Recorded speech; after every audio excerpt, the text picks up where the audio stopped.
1950년 6월 25일 날 6.25가 일어난 지 73주년이기도 합니다. 그 반면에 또 1953년도에 우리가 알듯이 정전협정이 맺어져서 우리 전쟁하는 거 잠깐 멈추자 하고 정전협정이 맺어진 지 70주년 해입니다. 그렇기 때문에 성경적으로 보면 70주년이라는 것은 희년의 해이기 때문에 모든 것이 자유롭게 풀려지는 날이기도 합니다. 저는 앞으로 우리 대한민국이 속히 남북이 복음으로 하나 되고 또 모든 억압된 데서 자유함을 누리는 일들이 일어나기를 기원합니다. 자, 오늘은 지난 시간에 이어서 부채에 대한 말씀을 증거하도록 하겠습니다. 부채라고 하는 것은 부담스러운 것이죠. 그런데 우리가 볼 때 좋은 부채도 있어요. 장점인 부채도 있어요. 이건 뭐냐면 장기적으로 이 부채를 통해서 이익을 더 크게 낼 수 있다면 이것은 상당히 긍정적인 부채이겠죠. 반면에 장기적으로 보면 이것이 계속적으로 손해를 보게 되고 있다면 이것은 잘못된 부채인 것입니다. 그런데 오늘 성경에 있는 내용에 보면 잘못된 부채에 대한 얘기입니다. 한 선지자 생도가 감당할 수 없을 만큼 많은 부채를 줘놓고 갑자기 지금으로 말하면 신학계에 가서 목사 훈련을 받고 있는 목사 후보생이란 말이에요. 그 사람이 가족에게 많은 빚을 남겨놓고 세상을 떴어요. 무슨 일인지 모르지만 갑자기 세상을 뜨게 됐는데 그 시대만 해도 인신매매를 하는 시대이기 때문에 이 돈을 빌려준 사람이 당신 네 두 자녀를 내가 우리 집에 종으로 데려가야 되겠다. 자, 자녀를 뺏기게 된 이 여인은 울고불고 하면서 하나님의 사자인 엘리사를 찾아가죠. 찾아가서 지금 우리가 부채 때문에 아이도 종으로 팔려가게 됐고 우리는 너무 절박한 상황에 놓였습니다 하면서 막 울고불고 하고 애태우면서 엘리사에게 하소연한 거예요. 지금으로 말하면 목사에게 한 거죠. 근데 지금 저한테 와서 부채 문제 해결하라면 내가 그럴 거예요. 왜 빚져놓고 나한테 와서 야단이요? 그냥 딴 데 가세요. 그렇게 얘기할 텐데 엘리사는 이렇게 묻는 겁니다. 너희 집에 뭐가 있냐? 이렇게 물어봤어요. 너희 집에 뭐가 있냐? 자, 빚밖에 없는 이 집안에 너희에게 무엇이 있느냐? 이렇게 물어보고 있어요. 우리는 항상 어떤 일이 절망해 되고 실패를 하게 되면 난 아무것도 없어요. 난 망했어요. 나는 이제 끝났어요. 이런 생각을 할 때가 있거든요. 그런데 하나님의 사람들은 항상 있는 것을 헤아리는 거예요. 있는 것. 아무것도 없어요가 아니라 있는 것을 찾아보라 이거예요. 그러니까 너희 집에 뭐가 있냐 그랬더니 기름 한 그릇밖에 없습니다. 이렇게 대답하는 거예요. 항상 이 여인은 입에 밴 게 있어. 없습니다야. 없습니다. 여러분하고 비스거리예요. 뭘 할 때마다 없습니다. 이게 답이야죠. 그러니까 여기 보면 기름 한 그릇이 있습니다. 그러면 될 텐데 기름 한 그릇 밖에는 없습니다. 이렇게 말해요. 그런데 하나님은 그 기름 한 그릇 밖에라는 그걸 가지고 기적을 창출해내는 거예요. 모든 부채의 문제를 해결해내는 거예요. 저는 오늘 여러분들도 살아가면서 우리가 보면 물질적인 부채도 있고 정신적인 부채도 있어요. 또는 우리 조상으로부터 빚을 진 것도 있을 거예요. 사랑의 빚이 있단 말이야. 사랑의 빚. 근데 성경도 말하잖아요. 사랑의 빚 외에는 지지 마라. 이렇게 말하잖아요. 그러니까 사랑은 빚이 있는 거예요. 이 세상에 우리는 벌거벗고 왔지만 이렇게 여러분 누리고 살고 있잖아요. 어떤 분 여러분도 그렇게 말할 거예요. 나는 기름 한 그릇 밖에는 없습니다. 이런 말하는 게 여러분하고 똑같죠? 뭐 없어요. 우리 집에는 냉장고 밖에는 없어요. 근데 열어보면 그 안에 또 뭐가 들어있어요. 그러니까 없는 게 아니고 있어요. 있어. 있는 걸 찾아보라는 거예요. 그러면 그것이 기적을 이루게 되는 거예요. 자, 그러면 이 여인은 어떻게 부채를 해결할 수 있었느냐? 첫째, 부채 해결을 위해서 책임감을 가지고 엘리사를 찾아간 여인이에요. 그러니까 사람이 중요한 건 뭐냐면 내가 이 부채를 어떻게 해결할 거냐 책임감이 있어야 돼요. 포기하는 게 아니라 책임감을 가지고 하나님의 사람 엘리사, 지금으로 말하면 목사예요. 찾아간 겁니다. 자, 보십시다. 열왕기하 4장 1절로 2절에 선지자의 제자들의 아내 중에 한 여인이 엘리사에게 부르짖어 이르되 당신의 종 나의 남편이 이미 죽었는데 당신의 종이 여호와를 경외한 줄은 당신이 아는 바입니다. 아하, 이 사람 보니까 하나님을 잘 믿었는데도 빚을 지고 있네요. 이런 문제를 가지고 있어요. 이제 빚 준 사람이 와서 나의 두 아이를 데려다가 그의 종을 삼고자 하나이다 하니 엘리사가 그에게 이르되 내가 너를 위하여 어떻게 하랴? 내가 어떻게 해주면 좋냐? 빚이 있는데 어떻게 해달라는 거냐? 그러면서 물은 거죠. 내 집에 무엇이 있는지 내게 말해라. 너희 집에 무엇이 있는지 내게 말해라. 그랬더니 그가 이르되 계집종의 집에는 기름 한 그릇 외에는 아무것도 없나이다. 자, 하나님의 사람은 뭘 묻고 있죠? 긍정적인 것을 물어요. 너희 집에 뭐가 있니? 이렇게 묻는 거예요. 그런데 이 빚을 진 여인은 부정적인 대답을 해요. 없다는 거예요. 빚 외에는, 그리고 기름 한 그릇 외에는 없습니다. 이렇게 답을 하고 있는 거예요. 그러니까 이런 것을 보면서 그 모든 것을 우리에게 한 그릇, 기름 한 그릇밖에는 없습니다 라고 이렇게 대답을 하고 있는데, 우리 예수님은 이걸 가지고 기적을 이룬다고. 성경을 보면요, 하나님은 없는 데서 기적을 이루는 게 아니에요. 천지를 창조할 때는 무에서 유를 창조했지만 창조된 이후에는 있는 것을 가지고 새롭게 만드시는 하나님이세요. 그러니까 여러분들도 항상 볼 때 나는 없어요, 난 아무것도 못해요 라고 하지 말고, 하나님이 여러분들에게는 다 무엇인가를 줬단 말이에요. 여기 성경 말씀에 마태복음 14장 13절 이하에 보면 벳세다라는 광야에 수많은 사람이 예수님의 말씀을 듣고 병 고침 받으려고 인산인해를 이루고 왔어요. 성경에는 여자와 어린아이를 빼고도 남자만 5천 명이라고 했으니까 그 시대에는 여자를 계수하지 않는 시대였어요. 남전 여비 사상이 철저해가지고 여자는 숫자에도 넣지 않았어요. 그런 때인데 이 많은 사람, 어린아이까지를 포함하면 성서학자들 얘기는 약 2만여 명이 모였다 이렇게 얘기를 하거든요. 근데 그 2만여 명이 모여있는 자들 가운데에서 저녁 때까지 예수님이 병든 자를 고치고 하나님 나라 말씀을 증거하는데 전부 다 허기진 거예요. 지친 거예요. 그래서 제자들이 가서 예수님에게, 예수님 이제 마을과 촌으로 가서 이들이 먹고 쉬도록 해결해 주시죠. 이제 그만 끝내주세요 라고 부탁을 해요. 그랬더니 예수님께서 너희가 먹을 걸 줘라 이렇게 말하는 거예요. 한번 따라해 봅시다. 너희가 먹을 걸 줘라. 이게 기가 막힌 거예요. 여긴 빈들입니다. 이 빈들에서 갑자기 2만 명의 음식을 어떻게 만드냔 말이에요. 불가능하죠. 이건 당연한 거예요. 그래서 불가능하다고 제자들이 얘기하는데 그 가운데 안드레라고 하는 사람은 찾아다니는 거예요. 혹시 여기 뭐 가진 거 있어? 먹을 거 있어? 이렇게 찾아봤어요. 근데 반대로 빌립이라는 빌립 집사는 뭐란 거 아니? 여기는 빈들입니다. 이 많은 사람들에게 어떻게 먹을 걸 준다는 겁니까? 불가능합니다. 이 빌립은 그러게요. 근데 상식적으로 보면 빌립의 말이 맞아요? 틀려요? 맞는 얘기야. 당연한 거예요. 이성적으로 판단해 보면 빌립의 말이 100% 맞는 거야. 그러면 거기에 하나님의 능력이 관여할 필요가 없는 거예요.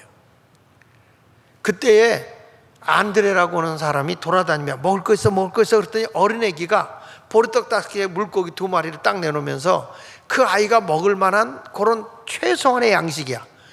그것밖에 없는 거예요.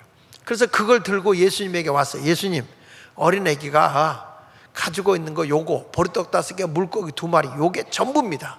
그런데 이 많은 사람의 이게 무슨 유익함이 되겠습니까?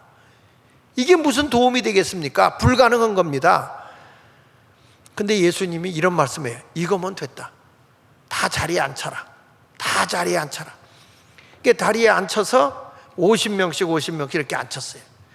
그리고 예수님이 하늘으로 축사하시고 기도하신 후에 기도하고 났는데 그 보리떡 5개 물고기 2마리가 짜잔 하고 이렇게 산더미 같이 쌓여있는 게 아니고 그냥 보리떡 5개 물고기 2마리예요. 가지고 있는 거 전부예요. 근데 예수님이 이걸 띄어서 제자들에게 주면서 저들에게 나눠줘라. 참 나는 놀라운 비밀이 하나 있어요.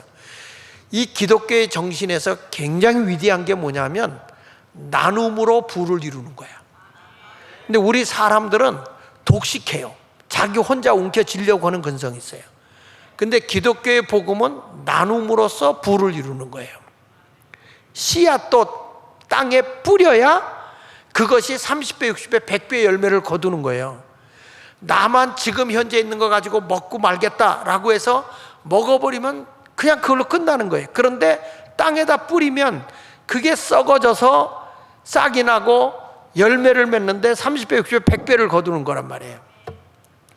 먹는 욕심은 어린아기가 더 많아. 근데 어린아기가 보리떡 5개, 물고기 2마리를 예수님께 드린 거예요. 예수님이 그걸 가지신 게 아니고 예수님은 그걸 가지고 나누셨단 말이에요. 나누셨다고. 자, 50명씩 다 앉혀라. 그리고 이걸 띄어다 줘라. 제자들이 보니까 기가 막혀. 예수님, 이까짓 거 보리떡 5개, 물고기 2마리 이거 누구 코에다 붙입니까? 그냥 예수님이나 드시고 끝내세요. 그럴 수도 있어. 근데 예수님은 그걸 띄어서 제자들 먹으라고 한 것도 아니야. 저 무리들에게 나눠줘라. 그래 가서 나눴어요.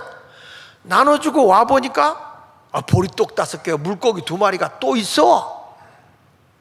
그래서 또 나눠서 줬어요. 그리고 와보니까 또 있네. 그래서 또 띄워줬어요. 와보니까 또 있어. 저는요, 아멘 할 때까지 계속 띄워다 준다니까, 이걸. 그 눈치들이 없어, 이렇게. 그래가지고 이 보리떡 5개, 물고기 2마리를 띄워서 또 나눠주고 와보니까 보리떡 5개와 물고기 2마리가 그대로 있어. 이게 뭐냐면 우물과 같은 복이에요.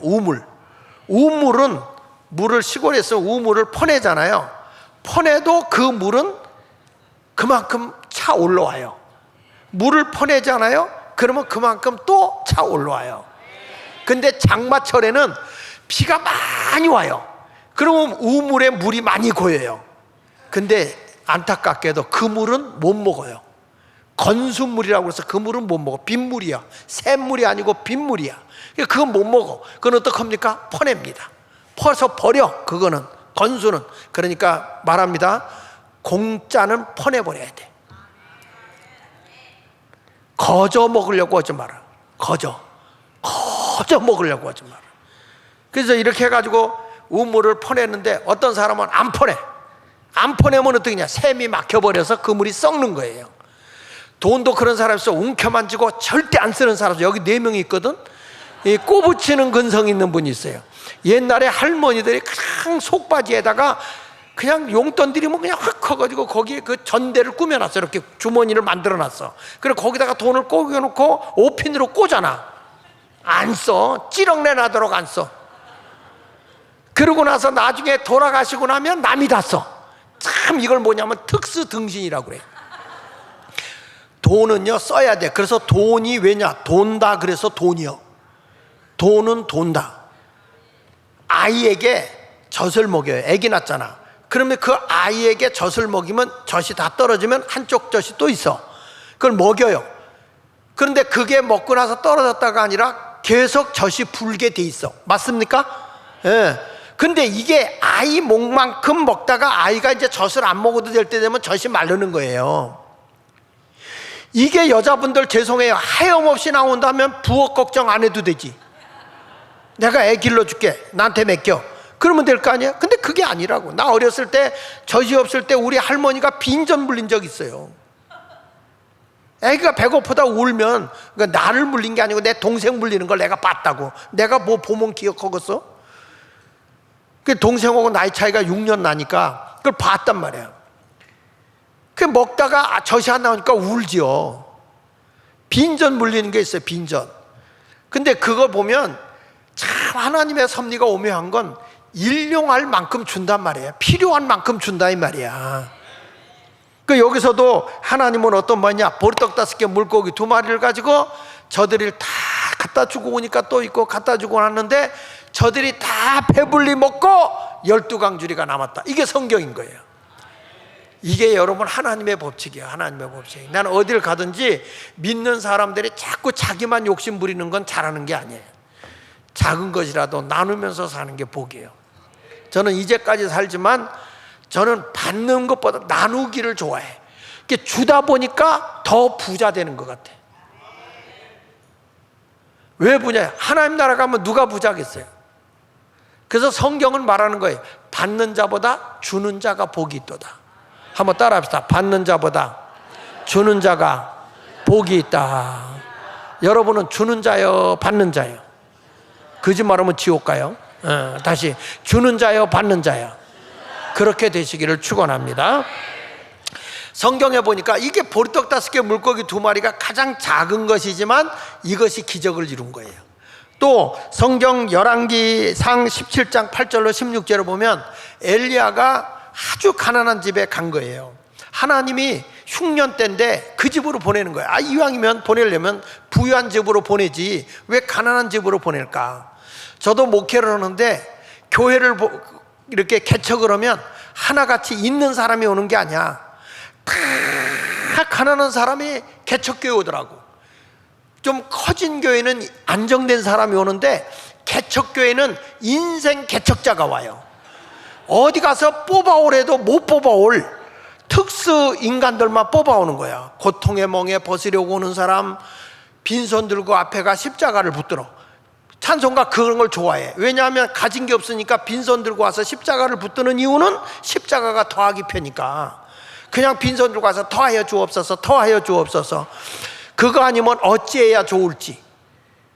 자기도 보면 막막해. 어찌해야 좋을지. 이런 찬송가만 부르면 은혜가 된대. 내가 봐도 막막해. 근데 그런 분들을 통해서 하나님이 기적을 이루신다고. 그런 분들을 통해서 정말 하나님은 없는 데서 기적을 이루는 거야. 그러니까 엘리야를 그런 집에 보낸 거예요. 가난한 집에 보낸 거죠. 보냈는데 사르밧 과부의 집에 갔어요. 갔는데 이 엘리야가 야 먹을 것 좀 다오, 물하고 먹을 것 좀 달라고 하니까 우리 집은 먹을 게 없습니다. 가루 조금 오고 기름 조금 있는데 요걸로 우리 아이와 내가 마지막으로 요 떡해 먹고 죽으려고 3년 6개월 동안 가물었으니까 요거 먹고 죽으려고 지금 마지막으로 나뭇가지를 주워 왔습니다. 그랬더니 엘리야가 염려하지 말고 두려워하지 말고 나한테 떡을 만들어 와라. 아니 목사님 정도 되면 오히려 남의 걸 갖다가 좀 도와줘야지 그것까지 뺏어 먹어야 되나? 목사의 사명은요, 뺏어 먹는 은사가 있어야 성도가 복을 받아. 아니야, 진짜야. 나눔을 가질 수 있도록 해줘야 복을 받기 때문에 자꾸 없다고 움켜쥐는 게 아니라 없을수록 나누게 해줘야 되는 거야. 그러니까 우리나라가 잘 산 것 중에 하나가 예전에 먹을 게 없어도 동네 이웃사촌이라고 불러다 놓고 감자라도 삶아서 나눠 먹었거든. 고구마라도 삶아 나눠 먹었거든요. 겨울에 그 파김치 장독에다 담궈놓고 살짝 얼린 거 그거 먹어봐. 그 맛 엄청나게 맛있습니다. 그렇게 우리가 어려움 속에서 우리 민족은 이웃 사촌끼리 나눠 먹고 무슨 큰일 나면 조금씩 쌀 같은 거 나눠 가지고 함께 이웃 사촌이 함께 나누는 이런 일들을 많이 했죠. 그러니까 세계가 할 수 없던 게 우리나라에 있는 게 개요, 개. 이게 보통 신용입니까? 갯놀이 해가지고 개 탄다고 그러잖아. 개 탔잖아. 근데 이게 나중에 좀 가다 보니까 막 뜯어먹고 한 사람도 있었지만 옛날에는 개가 그럼 뭐냐면 곡식개, 양식개를 들어서 이렇게 서로 양식을 나눠 먹고 그랬거든요.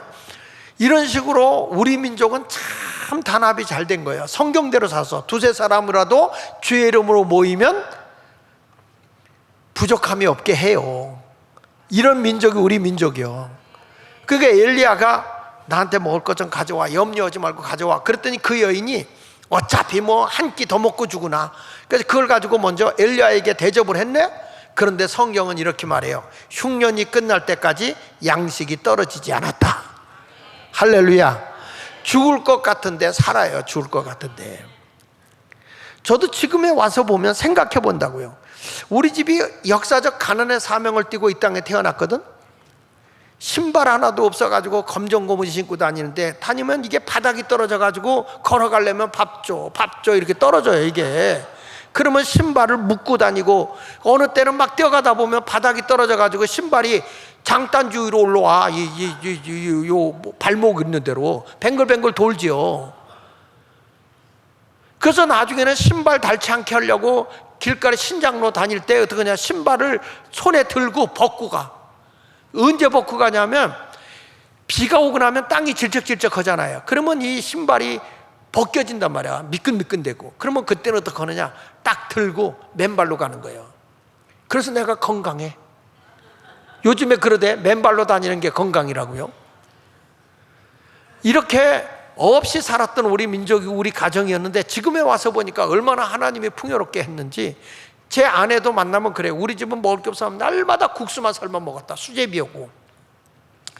그래도 동네 사람들 불러다 놓고 교인들 불러다 놓고 맨날 수제비 국수 삶아준 게 자기 엄마가 한 일이라 그 얘기를 늘 해요. 근데 지금 보면 제 아내는 만사형통이요. 부족함이 없이 사니까. 여러분은 부족함 없지요?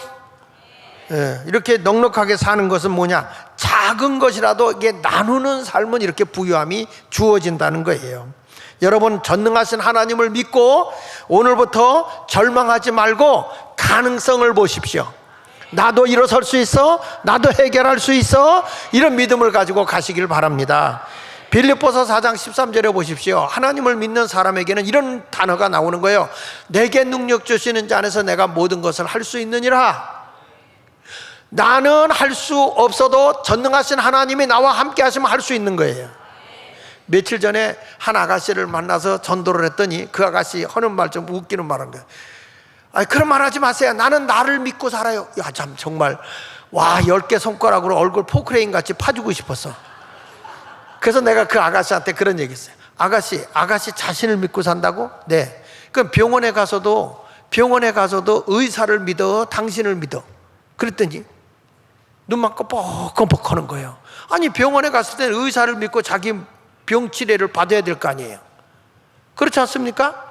세상에서 어떻게 나 혼자 나를 믿고 사냐고요. 전철을 타고 가도 전철의 기관사가 안전하게 나를 옮겨줄 거라고 믿으니까 타는 거 아니에요? 그를 신뢰하는 거 아니에요? 어떻게 자신을 믿고 사냐고. 이 세상에 스스로 혼자 태어난 건 아무것도 없는 거예요. 근데 너무 기고만장한 거예요. 내가 하려고 그러다가 손잡으면 뭐라고 그럴까 하면서. 그 전에 그 문정절 목사님이 그랬다고요. 하나님의 믿으려면 내 주먹을 믿어라, 그런 거예요. 여기 전도하러 나왔는데. 그럴 때 그 문정절 목사님이 뭐라고 하는지 아십니까? 노왕전도 나와서 그 사람의 손을 잡고 버스에서 그 사람은 올라탄 거예요. 버스에 올라타서 전도를 하는데 하나님 믿으려면 내 주먹 믿어, 이런 거예요. 그러니까 이분이 그 사람에게 다가가서, 이 문정절 목사님이 좀 왕창 와일드해요. 그분이 손을 번쩍 들고, 여러분, 이 주먹을 믿어야 합니다. 믿을까요? 그러면서 냈다 의자에다 내려쳐버렸어요. 그랬더니 그랬대. 야, 네 손 네가 보호 못하는 걸 누구 보고 믿으라고 그러냐? 농담도 못해요. 그래가지고 예수 믿어 그랬다는 거예요. 사람들이 기고만장하지 마시고, 인간은 나약한 존재예요. 나약한 존재. 모든 것을 가능하게 하시는 분이 하나님이에요. 그래서 사도 바울도 그런 거예요. 내게 능력 주시는 자 안에서 내가 모든 것을 할 수 있다. 여러분, 내가 부채가 있다면 책임감을 가지고 내가 이 문제를 해결해야 되겠다고 열심히 성실하게 일하면 하나님이 감당하게 해주는 거예요. 그래서 두 번째 가서 빈 그릇을 채움으로써 부채를 정리하게 됐어요. 여기 보십시오. 3절에 보니까 이르되 너 밖에 나가서 모든 이웃에게 그릇을 빌리라. 나는 그릇 한 그릇 기름 한 그릇 있다 그랬잖아요. 그러니까 이 엘리사가 뭐라는 거 아니, 동네에 다니면서 빈 그릇을 다 빌려라. 빈 그릇을 다 빌려라. 조금 빌리지 말고 아주 있는 대로 다 빌려라. 다 빌려라. 빈 그릇을 다 빌려라. 그리고 보십시다. 너는 내 두 아들과 함께 들어가서 문을 닫고 그 모든 그릇에 기름을 부어서 차는 대로 옮겨 놓으라. 빈 그릇에 채우라는 거예요, 기름을. 여인이 물러가서 그 두 아들과 함께 문을 닫은 후에 그들은 그릇을 그에게로 가져오고 그는 부었더니 그릇에 다 찬지라. 여인이 아들에게 이르되 또 그릇을 내게로 가져오라 하니 아들이 이르되 다른 그릇이 없나이다 하니 기름이 곧 그쳤더라. 저는 여기 보면 빈 그릇을 빌려오라고 그랬어요. 그리고 거기다가 기름을 채우라는 겁니다. 자기가 가지고 있는 그릇에서 기름을 채우라는 거예요. 이게 채워질까? 빈 그릇인데. 여러분, 우리는 사치하거나 낭비하지 않고 빈 그릇을 채우면 얼마든지 할 수 있어요. 제가 그전같이 붕해가 많이 이렇게 가는 때가 아니고 그러다 보니까 이제 나도 이번 이제 맥주감사 주일이 7월 돌아오는 주일이 맥주감사 주일이니까 맥주감사를 드려야 되는데, 이게 이제 맥주감사를 드리려면 한 300만 원은 드리니까 이게 드려야 되는데 이게 돈이 없는 거예요. 어떻게 했냐? 빈 그릇을 만들었어. 빈 그릇을 빌려왔어. 그게 뭐냐? 요즘에 보니까 그 적금이 들 수 있도록 인터넷으로 적금을 들 수 있는 그게 있더라고. 그게 그 아이폰으로 이제 적금을 들 수 있어요. 그래가지고 26주 적금이라는 게 있는데, 그 적금을 드는데 한 주일에 이제 10,000원씩 들어. 10,000원. 한 주일에 10,000원. 그 다음 주 20,000원. 그 다음 주 30,000원. 그 다음 주 40,000원. 이렇게 해서 26주를 붓는 거예요. 근데 이게 내가 이제 3주 남았는데 이게 장난이 아니더라고. 23만 원, 또 다음 주엔 24만 원 이렇게 들어가는 게. 근데 내가 그 가운데 그렇게 해서 이제 딱 보니까 얼마를 타냐면 361만 원을 타는 거야. 그렇게 분 거예요. 26주 동안 해가지고. 그러니까 내가 맥주 감사를 할 수 있도록 준비가 된 거예요. 그러니까 내가 딴 거를 헛되게 쓰는 거를 안 쓰는 거죠. 거기를 빈 그릇을 채워야 되니까, 빈 곳에 내가 채워 나가야 되니까 이것을 하는 거야. 근데 이게 내가 하는 게 아니라 우리 젊은 늘푸른 마을의 젊은 그 세댁들이 우리 교회에 보니까 어떻게 하냐면, 아이들 여름에 어리 수련회를 보내야 되겠다, 어디를 보내야 되겠다 하니까 전부 다 엄마들이 1,000원짜리를 이렇게 들더라고. 1,000원, 2,000원, 3,000원 해가지고 26주를 들어서 애들을 어디를 보내고, 또 이번에도 그 말레이시아 또 싱가포르 이렇게 순회 영어 교육 이렇게 가는 데를 가는데 보니까 전부 다 그런 식으로 적금을 들었더라고요. 적금을 들어가지고 부모님들이 아이들을 보내는 거야. 만약에 이것이, 이 빈 그릇이 내가 채우지 않았다면 아마 흥청망청 없어져 버렸을 거예요. 근데 이것이 자꾸 빈 그릇을 채우기 시작하는데 요 기름 한 그릇이 전체를 채우고 빚을 갚고 생활할 수 있는 경비가 되는 거예요. 여러분, 이것이 하나님이 우리에게 가르쳐준 놀라운 진리인 것이야. 진리. 저도 그래서 또 이제 추수감사가 오잖아요. 11월 달 10월 마지막 주가 추수감사잖아요. 그래서 그걸 위해서 또 내가 적금을 들어오는 거예요. 힘들지만 내가 알뜰하게 쓸 것 쓰지 않는 거예요. 먹을 것 덜 먹는 거예요. 그러면서 이렇게 내가 가지고 있는 것을 나눔으로써 채우게 된다 이 말이야. 오늘도 이 빈 그릇에 채우고 나면 또 채우고, 빈 그릇에 채우고, 그러다 보니까 이게 다 채워 더 이상 없습니다 하는 순간에 멎었다는 거예요. 멎었다는 거예요. 그래서 그걸 가지고 팔아서 부채도 정리하고, 그리고 가정의 생활도 할 수 있는 이런 삶을 살게 된 거예요. 여러분, 우리가 살아가면서 하나님은 참 놀라워요. 이게 나눠주지만 남김으로써 나눔이 이루어져야 되는 거예요. 하나님은요, 남기는 자에게 더 많은 걸 주는 거야. 믿으시면 아멘. 따라합시다. 남김으로 더 많이 주신다. 우리가 베풀기 위해서는 남기는 삶을 살아야 된단 말이에요. 이게 무슨 얘기냐? 성경 말씀에 보니까 마태복음 25장 14절로 30절에 이런 말씀이 나와요. 어떤 주인이 멀리 떠나가면서 밑에 있는 심부름꾼 사환들에게 한 종에게는 5달란트를, 한 종에게는 2달란트를, 한 종에게는 1달란트의 그 돈을 준 거예요. 이 몫을 줬는데 5달란트 받은 자는 이렇게 말해요. 성경은 바로 가서 장사하여. 그러니까 가만히 놀고 있는 게 아니에요. 장사해서 5달란트를 남겼고, 2달란트 받은 자도 그와 같이 하여. 그래서 누구 같이 하여? 5달란트 받은 자 같이 열심히 장사하여 2달란트를 남겼다. 근데 한 달란트 받은 자는 요까지 거 이거 만약에 내가 잘못해가지고 손해보면 주인한테 혼날 텐데, 그래가지고 그것을 항아리에다 해가지고 땅에다 묻어뒀어요. 오랜 세월이 지난 후에 주인이 왔어. 얘들아, 내가 너에게 준 돈을 한번 셈해보자. 셈하시는 하나님이에요. 셈하시는 하나님. 셈해보자. 그랬더니 5달란트 받은 자가 5달란트를 더 갖고 와서 말하는 거예요. 주인님, 저는요 이 5달란트를 가지고 열심히 장사해서 5달란트를 더 남겼습니다. 여기 10달란트를 가지고 왔습니다. 그랬더니 주인이 하는 말이, 잘하였도다 착하고 충성된 종아, 내가 적은 일에 충성하였으니 내가 더 많은 것을 주어. 이게 중요한 거예요. 남겼더니 하나님이 더 많은 걸 주겠대. 따라합시다. 더 많은 걸 주어. 그러니까 이까짓 거 그러지 말고요, 남기면 하나님이 더 많은 걸 주는 거예요.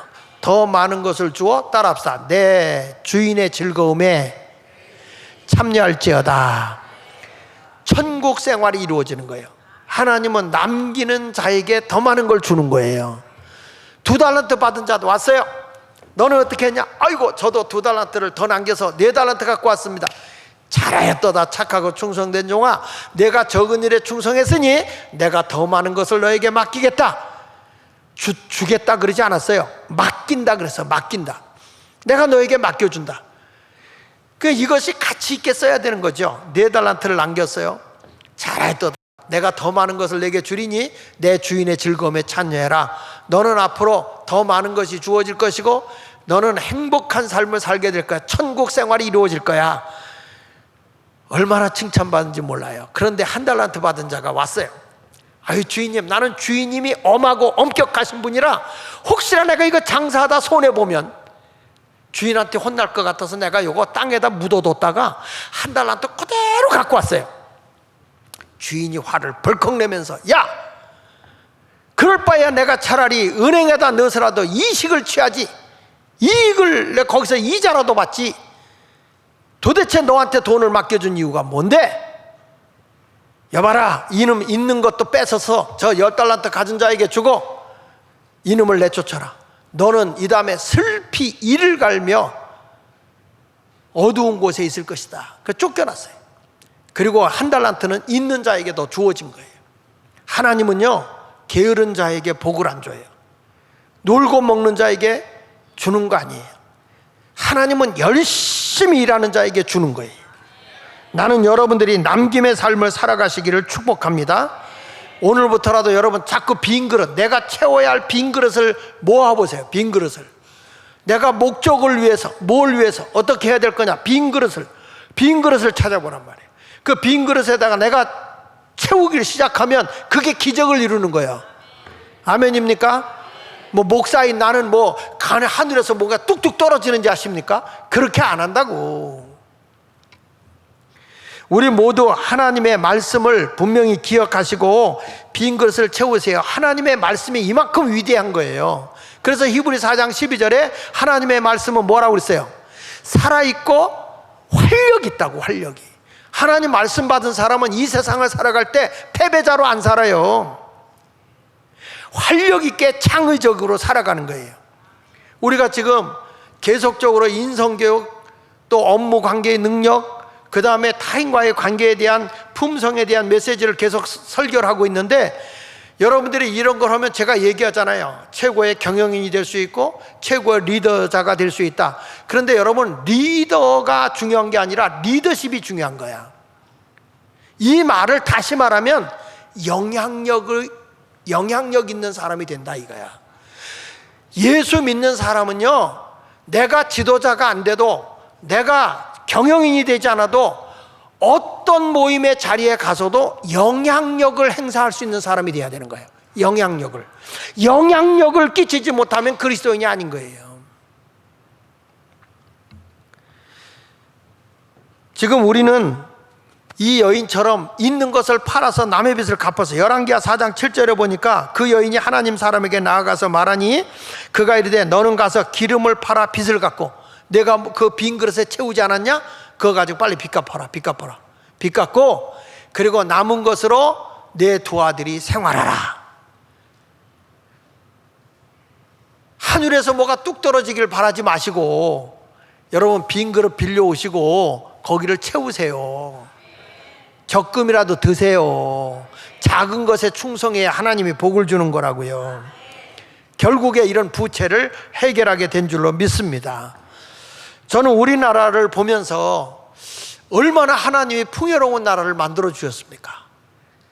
세계 전쟁을 치르고 6.25라는 끔찍한 전쟁을 치르고 이렇게 자유민주주의 국가가 되고 자유시장 경제가 되고 한미동맹을 굳건하게 하면서 기독교의 정신으로 나라가 세워지면서 이렇게 부강한 나라가 된 것이 유일하게 대한민국밖에 없어요. 여러분, 우리는 이렇게 좋은 자유민주 국가에서 살 수 있게 된 것은요, 우리나라의 호국 선열들에 대한 사랑을 입은 거예요. 이 나라를 사랑하는 자들이 생명을 바쳐가면서 이 나라의 자유를 지켰다고요. 그것이 대한민국을 만든 걸 믿으시기 바랍니다. 지금 북한은요, 굶어 죽어가고 있잖아요. 수많은 사람이 굶어 죽어가고 있고, 여러분 거기는 우리 그전에 봤잖아요. 북한은 이 맹장 수술을 하려고 해도 이 진통을 없애는 마취제가 없어가지고 생사를 찍잖아. 예? 그리고 이 닌게루 그 병이 없어서 그 일반 병, 소주병 같은 데다 담아서 하잖아요. 그 살겠어요? 그 전에 우리 교회 와서 간증했을 때 보면 화상을 입었는데 이제 피부를 이식해야 되잖아요. 그러니까 전부 다 그 회사에 있는 사람들 다 세워놓고 피부를 허물을 벗겨. 마취도 안 하고. 안 아프냐고 기자가 물으니까 인민을 위해서 하는 거라 아프지 않답니다 이러는 거예요. 어떻게 아프지 않겠어요, 여러분? 그러니 우리는 얼마나 행복한 나라에 살고 있습니까? 감사해야죠. 73주년 되면서 이렇게 우리나라가 이렇게 잘 살고 6.25가 지나고 난 73년이 지난 지금에 와서 뭐 얼마나 잘 살아요. 이게 얼마 안 된 거예요. 얼마 안 된 거야. 내가 늘 얘기하잖아요. 내가 초등학교 다닐 때만 해도 그때만 해도 입산 금지가 막 시작될 때라 송충이 잡으러 다니던데요. 나무 해가면 소나무 같은 거 나무 자르면 걸린다고 그래서 이 집집마다 조사 다니면서 생나무 못 자르게 한 거고요. 뗄감 못 되게. 그리고 그 당시에는 막걸리도 못 담궈 먹게 하느라고 밀주라고 그랬어요. 밀주. 그래가지고 그 막걸리 담으면 그거 다 장독대 가서 조사해가지고 벌금 때리고 그랬다고요. 그것만 한 게 아니에요. 학교에 도시락 싸갖고 오잖아. 그러면 그 조사에요, 잡고기에 많이 안 섞였으면 두들겨 맞아요. 내 쌀 가지고 내가 밥 못해 먹는 거예요. 보리밥 해야 돼. 왜? 그만큼 먹을 게 부족했던 이 나라야. 근데 지금은 먹을 게 천지요. 지금은 너무 먹어서 안 먹으려고 살 빼내라고 뭐 고통의 멍에를 메고 그냥 날더러도 병원에 가니까 의사가 5kg 빼세요 그러더라고. 5kg 빼야 돼. 나는 얼마나 여러분 행복하십니까?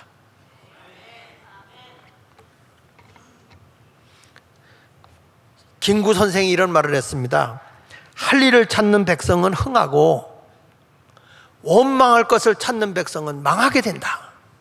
같이 읽어보세요. 시작. 할 일을 찾는 백성은 흥하고 원망할 것을 찾는 백성은, 그러니까 지금 우리나라 정치인들이 원망할 것만 찾죠. 그렇죠? 내년도 국회의원은 다 바꿔버려야 돼. 국민을 저렇게 속여가고 거짓부렁하고 이게 지금 되겠어요, 여러분? 미국의 헬리스로 오는 사람은 이런 얘기를 했어요. 다수의 사람은 육체로서 국가에 봉사한다. 소수의 사람은 두뇌로 국가에 봉사한다. 극소수의 사람은 다 같이 양심으로 국가에 봉사한다. 이렇게 말했어요. 그러니까 사람이 양심이 살아있어야 돼. 이게 대한민국이 정직한 나라가 돼야 되는데 신용 있는 나라가 돼야 되는데 전부 다 당리당략에 나라가 이렇게 썩을 수가 없어요. 이렇게 부패할 수가 없어요. 지금 이걸 보면 에레미야 선지자 같이 일어나면 에레미야 선지자처럼 통곡하고 울어야 되거든. 에레미야 애가 3장 48절로 49절에 보면 나라가 잘못 가는 걸 보고 이 에레미야 선지자가 운 얘기예요. 보세요. 내 딸 내 백성의 파멸로 말미암아 내 눈에는 눈물이 시내처럼 흐르는도다. 내 눈에 흐르는 눈물이 그치지 아니하고 쉬지 아니하며. 나라를 볼 때마다 이게 좀 우리가 여러분 얼마나 이 애국 선열들에 의해서 이런 복을 누리고 살고 있는데, 저 정치하는 저 사람들은 말이야 자기들 권력을 장악하고 백성을 생각하는 건 하나도 없어. 느헤미야도 자기 나라가 회파되고 성이 무너지는 걸 보고 통곡합니다. 느헤미야 1장 4절 5절에 보면 내가 이 말을 듣고 앉아서 울고 수일 동안 슬퍼하며 하늘의 하나님 앞에 금식하며 기도하여 이르되 하늘의 하나님 여호와여 크고 두려우신 하나님이여 주를 사랑하고 주의 계명을 지키는 자에게 언약을 지키시며 긍휼을 베푸시는 주여 간구하나이다. 나라를 위해서 그냥 몸부림을 치는 거예요. 느헤미야 선지자도 나라가 이렇게 망할 수가 있는가? 우리가 돌아온 주일 맥주감사주일을 지키잖아요. 이스라엘 백성이 애굽에서 하나님의 은혜를 해방받아 나오면서 광야 길을 걸어가다가 양식을 거둔 것에 감사해서 이 첫 수확을 거둔 걸 감사해서 지킨 게 맥주감사예요. 신약에 와서는 게 성령 강림절이고 교회 탄생일이야. 이게 맥주감사절이거든. 우리나라도 우리가 이 감사할 때 보면 정말 하나님이 이 나라를 공산화되지 않게 지켜주신 것만 해도 감사하고 지켜야 돼요. 예? 아니 유대 민족은 2000년 동안 나라를 잃은 채 흩어져서 서름 없는 생활을 했을 때 유대인을 독일에서 600만을 죽이잖아요. 600만을 죽였어요. 그래서 이스라엘을 회복할 때에 이스라엘 나라에 600만 소나무 그루를 심어서 기념했잖아요. 우리는 더 이상 나라를 잃지 않아야 된다. 더 이상 우리도요, 여러분 이 6.25 같은 비극이 일어나서는 안 되는 겁니다. 이 나라가 공산화됐으면 좋겠어요? 이 나라가 여러분 한미동맹이라는 굳건한 반석위에서 대한민국이 세워진 거야. 그렇지 않습니까? 그런데 나라 꼴이 어떻게 되는지 한번 보실까요? 영상 한번 볼게요. 지금 이 나라 꼴이 이렇게 가고 있어요. 여러분 동영상 한번 틀어줘 보세요. 통합장 체결하고 미국 놈들 오면되자.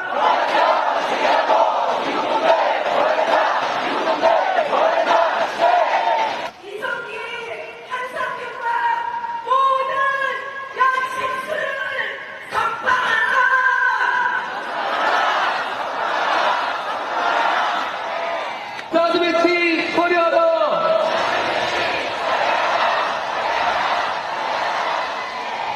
전쟁 연습 중단하라.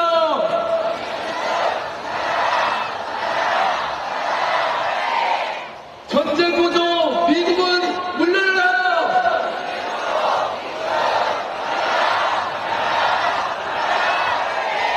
평화협정 체결하라.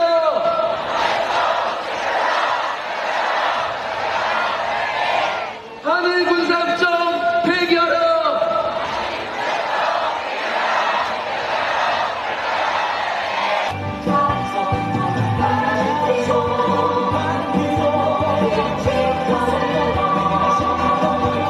전쟁 위기 보도시키는 미국을 규탄한다.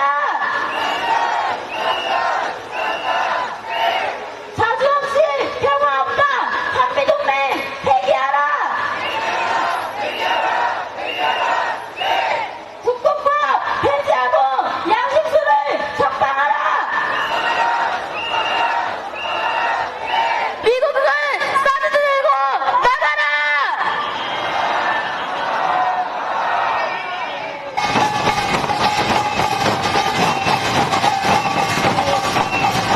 한반도 긴장시키고 무기 팔아먹는 미국 놈들 물러가라.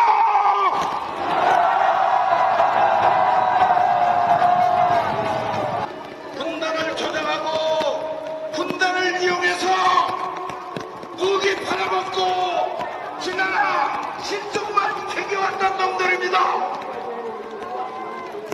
박근혜 일어나서 다시금 긴장을 일으키고 전쟁 연습하고 무기 팔아먹을 놈들 여러분 속겠습니까?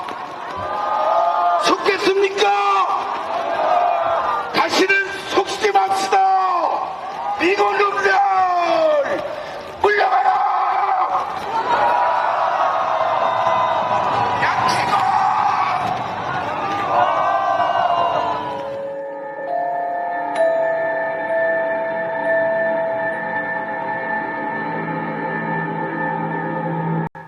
이게 대한민국이에요 지금. 여러분 이런 것을 보고 교회가 목사들이 나라에 대해서 말 한마디도 안 해요.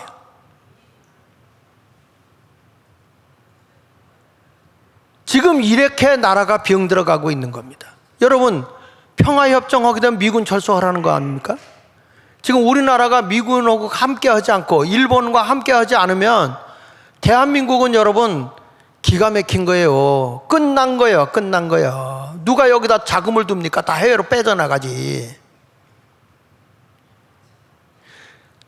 여러분 서울대학에 가면 서울대학교 있잖아요. 서울대학교 가면 시진평 중국의 수상인 시진평 기념관이 있어요. 35평 시진평 기념관이. 서울대학을 누가 세웠습니까? 박정희 대통령이 세웠어요. 그런데 박정희 대통령 기념관 있겠어요? 없겠어요? 없어요. 중국의 시진평이는 거기다 썼어. 왜 그의 기념관을 세우냐고 물어보니까 기가 막히죠? 도서 14,000권을 기증해서 세워줬대요.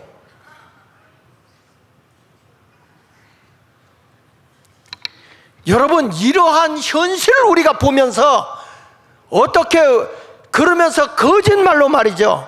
사드도 레이더에 뭐 사람이 튀겨나가도록 전자파가 생긴다. 새빨간 거짓말이잖아요.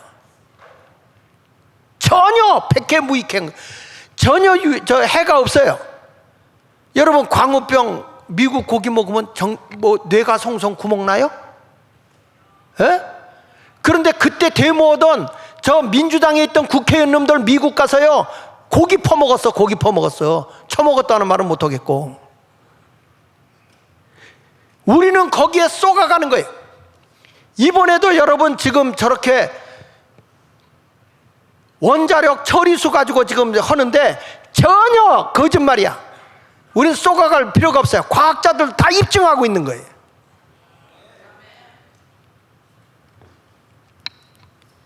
우리 한국은요 이런 가운데도 이렇게 부강한 나라가 된 건 하나님의 은혜입니다. 이 6.25를 기점으로 해서 우리가 생각해 보면요 참 북한 애들이 6.25를 일으켜서 밀고 내려서 서울을 정복해 버렸어요. 그 정복하면 그냥 밀고 남한 저 밑에까지 가야 되는데 3일 동안 서울에서 송아지 잡아먹고 관광하고 놀았어요. 북한군이. 그 3일 동안 밀고 안 내려간 거죠. 이게 하나님의 은혜예요, 여러분. 근데 이게 어떻게냐면 한강을 이렇게 나갈 때에 김홍일 장군 있어요. 예편한 김홍일 장군이 피켓을 들고 군인들이 막 철수하니까 미군 곧 온다고 그랬다. 우리 같이 모여서 싸우자. 싸울 사람 오라. 그랬더니 도망가던 한국 군인들이 모이기 시작한 거야. 나는 대위 출신입니다. 너가 작전 맡아라, 뭐 맡아라. 이렇게 모이기 시작한 거예요. 그 사람들을 가지고서 싸우는데 며칠을 견디냐면 3일을 견뎌줘요. 김홍일 장군이. 그래가지고 대한민국이 북한 애들이 서울에서 3일 놀고 우리의 패전병이 도망가다가 다시 모여서 3일 동안 싸워주는 그 기간 6일 동안에 일어난 게 여러분 미군이 오게 되고 유엔군이 오게 된 거야. 전혀 놀라지도 않네. 근데 여러분 이제까지요 유엔군이나 미군이 이렇게 빨리 전쟁에 참여하는 경우는 없습니다. 이렇게 빨리 온 게 뭐냐? 이게 하나님의 은혜인데 트루만 대통령이요. 그 당시에 트루만 대통령 일본에서 해방받은 후에 미군 철수하라고 그래가지고 미군이 나갔다고요. 미군 나가고 얼마 있다 전쟁이 난 거예요 이게. 그런데 트루만 대통령이 한국 전쟁 있으니까 빨리 돕자고 보고받으니까 그거 몰랐어? 아니 우리 나가라고 할 때 전쟁 날 건 몰랐어? 그런데 소련 애들도 물러가는 척 했죠. 물러가면서 북한에다 탱크를 T-34를 234대를 그들에게 넘겨주고 가요. 근데 미군 애들은 전쟁한다고 싸운다고 하나도 안 주고 갔거든. 그러니까 우리는 무장 해제된 거죠. 그러니까 저들이 전쟁하니까 밀고 내려올 수밖에 없는 거예요. 근데 어떻게 미군이 그렇게 빨리 왔느냐? 트루만은 안 오려고 그랬어요. 그때에 상원을 지도하고 있는 원목이 있어. 목사, 원목, 상원 원목. 그분이 누구냐면 해리스 목사님인데, 이 해리스 목사님이 그 파운드리 교회, 그 감리교회 목사님이세요. 감리교회 목사. 그러니까 왜 내가 이 얘기를 하냐면 기독교인들이 결정적인 순간에 영향력을 행사했다는 거예요. 그래서 이 파운드리 이 교회의 목사님이신 해리스 목사님이 상원 의원들이 있는 원목이란 말이에요. 미국은 지금도 하원이나 상원에 목사가 있어요. 야당이든 여당이든 목사들이 영적 지도를 하거든요. 그래가지고 이 해리스가 어떤 사람이냐면 이승만하고 1942년도에 한미협회를 만들었어요. 한국과 미국과 함께 연합운동을 하자 그래서 협회를 만들었는데 거기에 이사장이 해리스 목사님이에요. 그래서 이 해리스 목사님이 트루만 대통령에게 대한민국은 도와야 된다. 빨리 미군을 보내서 대한민국을 지켜라. 자유민주국가를 지켜야 된다. 그러니까 트루만이 안 가려고 그랬단 말이야. 그런데 누가 등장하냐면 빌리 그레엄 목사님 있잖아요. 빌리 그레엄 목사님의 그 처아버지가 한국의 선교사였어. 그래가지고 빌리 그레엄 처가 빌리 그레엄한테 한국에 빨리 보내야 된다. 한국에. 그러니까 빌리 그레엄 목사님이 다시 전화를 한 거예요. 트루만한테 전화해가지고 한국에는 그 당시에 기독교인이 70만이다. 빨리 가서 기독교인을 보호해 줘야 되고, 그리고 아시아에 이 모든 영향력을 행사할 수 있는 데가 대한민국이다. 그래서 미군을 보내야 된다. 이렇게 얘기를 한 거예요. 그리고 덜레스 장군 있죠. 국무장관. 이분은 또 어떤 사람이었냐면은 이 프린스턴 대학에서 이승만하고 동기생이야, 동기생. 그러니까 둘이 가까워. 그래가지고 이 국무장관이 다른 데는 몰라도 한국은 도와야 됩니다. 그래가지고 미국에서 그냥 쏜살같이 한국에 들어온 거예요. 급하게. 여러분, 이것이 대한민국이 공산화가 안 된 거예요. 박헌영이는 남한으로 밀고 나가면 스스로 폭동이 일어나가지고 공산화가 될 겁니다 그랬는데 그게 안 일어났잖아요. 왜냐하면 농지개혁을 했기 때문에 이승만이가. 농기계획 때 그게 안 일어나니까 박헌영이는 사기꾼이다 그리고서 김일성이가 죽였잖아요. 죽였죠. 그러니까 그런 것을 보면 역시 우리나라의 모든 순간순간이 하나님의 도우심이었다는 걸 알 수 있어요. 그러니까 우리나라 장군에 가면 메가더 장군이라든지 아니면은 워커 장군이 낙동강 일대 진지를 구축하고 엄청나게 많은 전쟁에서 승리했잖아요. 그래서 워커 장군을 기념해서 세운 게 워커힐이죠. 워커힐. 워커힐 호텔 아시죠? 워커 장군을 기념해서 세운 거예요, 이게. 그래서 워커힐의 왼쪽 산에 이렇게 올라가 보면 거기에 워커 장군의 기념비가 있어요. 몰라도 아는 척 하세요. 그러니까 우리나라가 얼마나 못 살았어요. 여러분, 이거 저기 장충 체육관도 누가 지었어? 필리핀에서 지어준 거잖아요. 지금 필리핀 이게 형편없이 못 사는데 우리가 그렇게 못 살던 나라야. 근데 지금에 와서 이렇게 잘 살게 된 것이 하나님의 은혜가 아니면 뭐겠습니까? 이것을 생각하면서 우리 모두는 이제부터 다 속지 말고 우리가 자유민주국가를 지켜나가는 일에 앞장서야 되는 거예요. 믿습니까? 내가 오늘 뭘 준비를 했냐면 잠깐 띄워주면 오늘 준비했던 게 사실은 그 일본의 그 처리수에 대한 걸 얘기를 좀 오늘 하려고 하는데 시간이 많이 지나서 요거는 오후 5시에 애국 집회 때 나라사랑 집회 때 내가 한번 그림만 쫙쫙 보여줘 봐요. 자, 이게 중국이 더 많은 핵발전소를 만들어 놓고 더 오염수가 많이 나와요. 근데 이게 다 거짓말로다가 모함하고 있는가? 여러분 속지 마세요. 회 먹어도 돼요. 해산물 먹어도 아무 문제 없어요. 어부들 곤란하게 하지 말고. 지금 더불어민주당은 새빨간 거짓말하는 거죠. 거기다 빨간 띠를 달아줬으면 좋겠어. 저렇게 거짓말을 할 수가 있어요, 저렇게. 우리 모두 알고 우리는 속지 맙시다. 그리고 이제 교회를 통해서 개혁운동이 일어나도록 우리 함께 힘써 주시기를 부탁합니다. 기도하겠습니다.